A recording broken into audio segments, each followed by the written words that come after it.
आता आपण जो डेमो करणार आहोत तर यामध्ये एक रिअल एजचं एक डिशवॉश जेल आहे आणि एक जो आपण मार्केटचा वापरतो तो एक विम बार आहे. या दोन जे आहेत डिश वॉश करण्यासाठी या दोन गोष्टी आपण यूज करतो याचा आपण एक डेमो बघूया.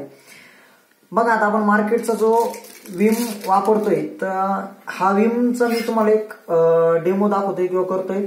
आज जर पाहिलं तर या विमचे काय करतोय मी एक स्लॅश करतोय पाण्यामध्ये जर ते टाकले त्याचा इफेक्ट काय होतोय हे आपण बघूया. हे छोटे छोटे स्लॅश पाण्यामध्ये मिक्स करायचे करतोय आपण.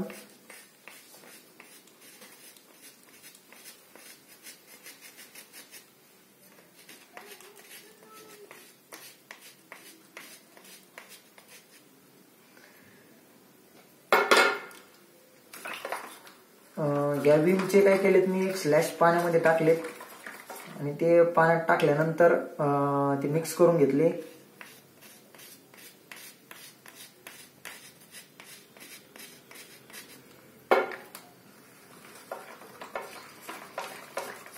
आणि त्यानंतर आपण जे प्रोडक्ट यूज करणार आहोत सनीज कंपनीचं रिअल एजचं एक ब्रँड आहे डिशवॉश जेल. तर ही जेल मी पाण्यामध्ये टाकतोय आणि जेल पाण्यामध्ये टाकल्यानंतर याला थोडं मिक्सअप करतोय पाण्यामध्ये. पहिली गोष्ट इथं तुम्हाला जाणवेल की याच्यामध्ये तुम्हाला दोन पाण्याच्या कलरमध्ये डिफरन्स. दुसरी सगळ्यात महत्वाची गोष्ट म्हणजे आज हे जे प्रोडक्ट आपण जे मी या पाण्यामध्ये मिक्स केले तर याच्यामध्ये मी एक हळद पावडर टाकणार आहे. कारण हे टाकतो याच्यासाठी कारण बघा कुठल्याही दोन प्रकारचे रसायनं जर एकत्र आली तर त्याच्यामध्ये एक रासायनिक क्रिया घडते.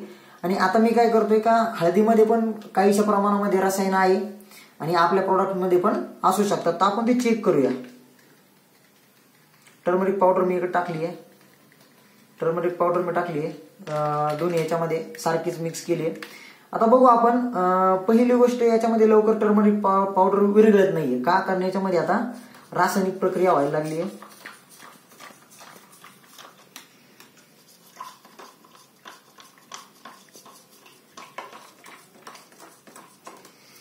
तुम्ही बघू शकता आज ह्या ठिकाणी जे विम बारचं जे आपण एक पाण्यामध्ये जे मिक्स केलं होतं यामध्ये हळद पावडर टाकल्यानंतर हा रेड कलर तयार झालाय कारण याच्यामध्ये एक रासायनिक क्रिया झाली आणि हे जे रसायन आहेत तर हे विम मध्ये पण यूज केलेले आहेत की त्याच्यामुळे काय झालंय का हळदीची आणि त्याची रिॲक्शन झाली.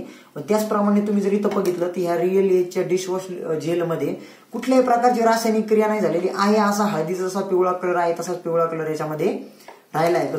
जो यापूर्वी पाण्याचा कलर एक पांढरा होता पाण्यामध्ये जर हळद मिक्स झाली तर ती पिवळी होते त्याप्रमाणे हे पण काय झाले फक्त एक येलो कलरचं लिक्विड तयार झालंय. पण ते जर तुम्ही इथं बघितलं तर याच्यामध्ये केमिकल रिॲक्शन होऊन रेड कलरचं एक लिक्विड तयार झालंय. मग होतंय काय का आज याच्यामध्ये जे केमिकल्स आहेत तर हे केमिकल्स आज आपण जे भांडे वगैरे धुतो ते धुतल्यानंतर त्याच्यावरती एक पांढऱ्या काहीशा प्रमाणात एक पांढरा एक लेअर त्याच्यावरती आलेला असतो.